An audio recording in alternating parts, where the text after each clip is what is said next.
This is Never Down, Never Out with T.R. Matson. This podcast is about discipline when motivation fades, resilience when things get hard, and showing up when quitting would be easier. No hype, no shortcuts, just the mindset required to build something real. One day at a time. Let's get into it. Welcome back. Never Down, Never Out. T.R. Matson coming at you, episode 42. It's exciting. We are right in phase 2 here. Sorry, as I get my camera set up. Phase 2 of the this week episodes 31 through 90, assuming we stay on track. And that is Discipline, Habits, Daily Execution. So episode 42, we're right in there. First phase of this. It's going well. And again, I appreciate all the support. Today's topic, the cost of procrastination. Procrastination. Come on, Todd. Procrastination. The cost of procrastination.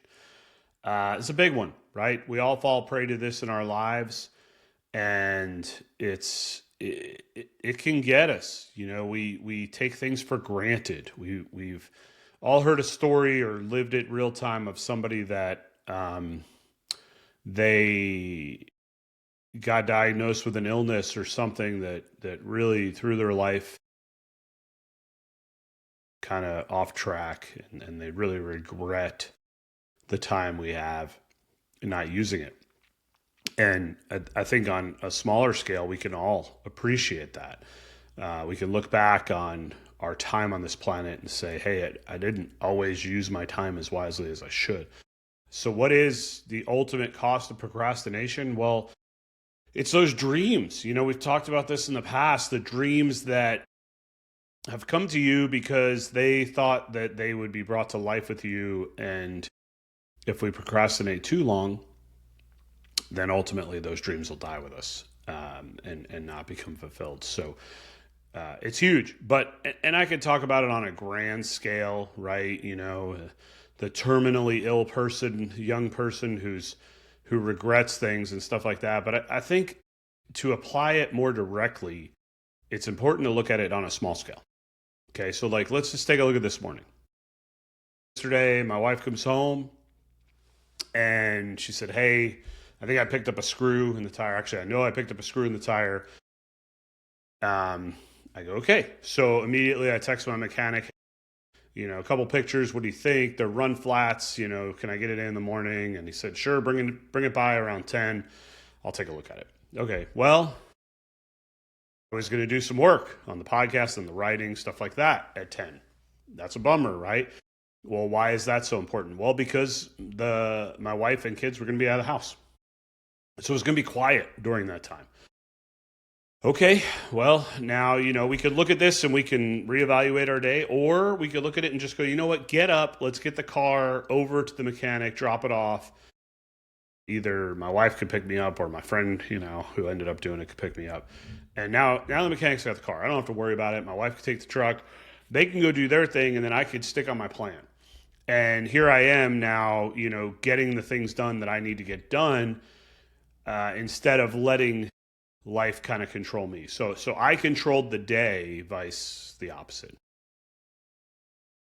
Otherwise, would it have been simple enough to just say, well, you know, that's today. It just wasn't my day, right? Wasn't going to be my day. I really wanted to get some stuff done, but today was just not my day. It just wasn't my day. Well, the problem with that is that starts building on itself. And you procrastinate a little bit today, and then you do a little bit more tomorrow. And then before you know it, you wasted a week. And then the month of February is gone. And then, man, we're 6 months through 2026 before you know it. And then, oh, by the way, it's the holidays and we've done nothing for another year. So it's so easy to procrastinate away massive amounts of our time. It's so easy. And it's gotten only easier because of these stupid things, right? Love them. Love the input I can get. They're fantastic. I can stay in touch with people I want to stay in touch with. But oh my gosh, are they such a time suck?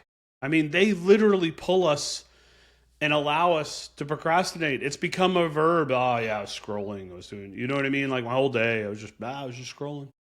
And you're not spending the quality time you need to spend doing the things you need to do. I've used the analogy in the past of the matches, right? If I give you 10 matches and I tell you you have till the end of the day to break them all, it's going to take you all day. Conversely, if I give you 10,000 matches and tell you you have to the end of the day to break them all, you're going to start getting some work done, right? You want to get ahead of it. So we have to take a look at our goals. We have to take a look at what we're doing and what we're working on. And we need to really try to carve out as much of the procrastination as possible. We really need to control every minute of our day as much as we can, um, almost to a point of over controlling it for a little while until we get in this habit, right? It was natural for me this morning when I had to kind of revamp the day to make sure I was getting things done. It was natural for me to do that. I didn't really think about it. It was kind of like, okay, my brain just went into this space where I was going to rearrange a few things, ask a buddy if he could pick me up, and then, set my family up with the truck and then be done. It wasn't my plan, but my brain just kind of did it. But you have to train your mind to do that. You have to train your mind out of procrastination. If you've been through any type of schooling and worked on group projects, you know the type of person you are. You're either the type of person that gets the assignment and goes, I want to knock this out and get it done, so I'm going to do it. Or you're the type of person that waits till the last minute. And with that being said, that means you either hated or love group projects. I personally hate group projects. I just want to get in, get it done, knock it out, move on. Just, hey, check that off the list, next. Check that off the list, next. And that's just not how group projects worked in college. In school, it wasn't that way, and it drove me nuts. So, if you think about yourself, type of person you are. If you're the type of person that just wants to get stuff done and knock it off the list, then that's fine. This podcast episode probably isn't as important to you. It's just reaffirming the things you already know. If you're the type of person that was I love the group projects because we hang out and we do all this stuff and it's great and we separate things and, we have till the deadline. The deadline's the deadline, right?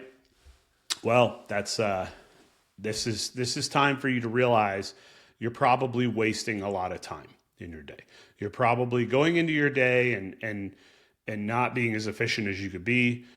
And that's ultimately going to hurt you. You're going to wake up one day and you're going to be in your 30s, 40s, 50s, 60s and look back and go, dang, what? I wasted so much time. And I don't want to see that for anybody. I really don't. My goal at the end of this journey on this planet is that, I'm at peace, that I've accomplished a lot. I've done the things I wanted to do. I fulfilled the dreams that came to me. I've helped people around me. I've built my children to be strong people. I've built a relationship with my wife to be strong and supportive. That's my goal. But to do that, I can't waste time. I can't sit around and just scroll on my phone all day. I can't scroll the internet, right? And when I catch myself doing this, then I will try to snap myself out of it, right? I'll go dark. I'll put things on airplane mode. I'll only be doing work on the computer, not any of the internet. I'll actually turn the Wi-Fi off the computer when I'm writing, just so there's no chance I'll get distracted. These things help. If I need a break, if I've been doing a lot of work and I need a break, I need to let my brain cool off a little bit, I set a timer. I'll put it on my phone, 20 minutes. I'll put it right next to the desk. And when that goes off, I'm back to work. You have to. And again, I don't want you to think I'm sitting at my desk all day, hammering away. Because frankly, if I was, probably have 10 more books published by now. But there's a lot of things on my plate that I'm trying to balance. And in order to do that, I can't procrastinate. I just can't. I see it in a lot of the things I've done in the past. I've seen where I did not procrastinate and I look back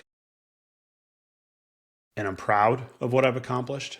But I also know it's something we battle every day. It's so easy to get caught up in life and the grind of things that procrastination, it rears its ugly head. And even though I feel like I've accomplished a lot in my life and I'm proud of what I've accomplished, it's still there. It's still easy to get caught in this trap. So this is something that I think, unless you're just naturally gifted at it, you have to every day, you know, keep checks and balances and make sure we're getting things done.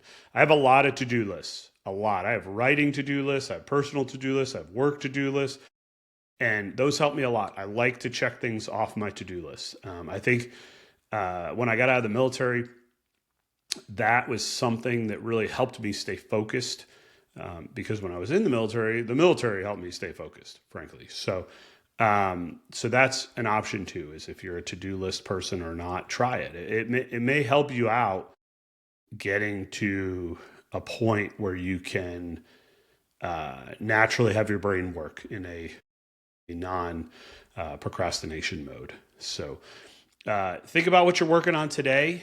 Think about the time. You know, we spoke on the previous section about the looking busy or being productive, right?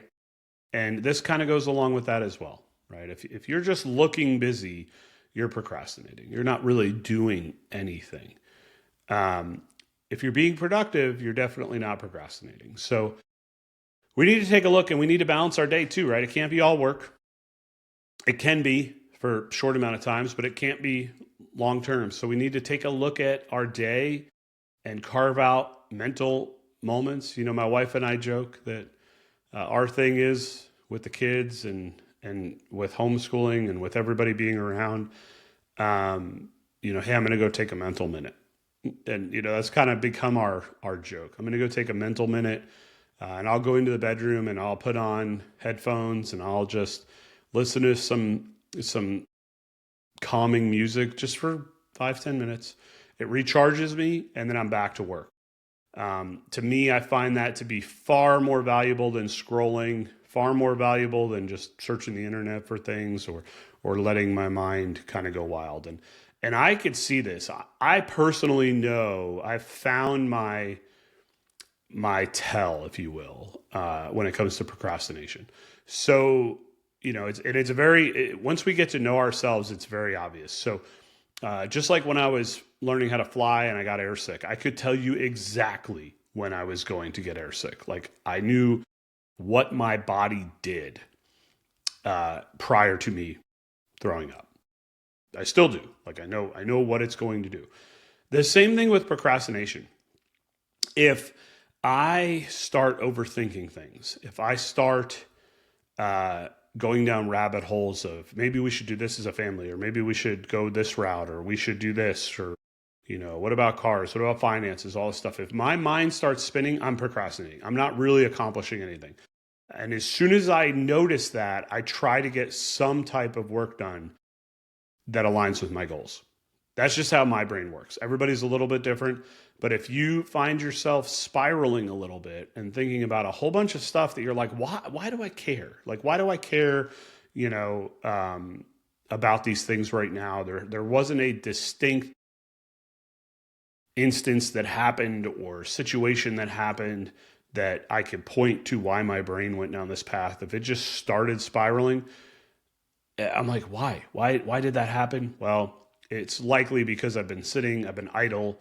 And when I let my brain sit idle too long, that's what happens. That's just how my body and my mind work. Maybe that's how it works for you too. But it's important to try to learn about ourselves through this journey here, right? Like, this isn't just checking boxes. This is trying to be better people, kind of transform ourselves into being set up for success, not just with the goals we're working on now, but the goals in the future. So try to take a look at it. Maybe yours are the same. Maybe you start spiraling and you sit around and you start overanalyzing things or overthinking things. Maybe it's something like that. And once you recognize it, you can then focus on getting some work done. Maybe it's the scrolling, right? I mean, there's apps out there now that'll block other apps, which is crazy. But remember, we have to balance it a little bit. You have to give yourself some time. You can't run your brain at full capacity constantly. You're going to burn out. So feel free to use the mental minutes. Put on some nice music. Just relax. Just think. Just let your mind cool down, and then get back at it. So I promise you, you will never regret doing the work. You will regret procrastinating and not getting it done. So let's focus on that today. Again, I appreciate all the support. Thanks for tuning in, and we'll talk again soon. If this episode helped you, don't just listen, apply it. Progress is built in what you do after the message ends. Remember, never down, never out. I'll see you tomorrow.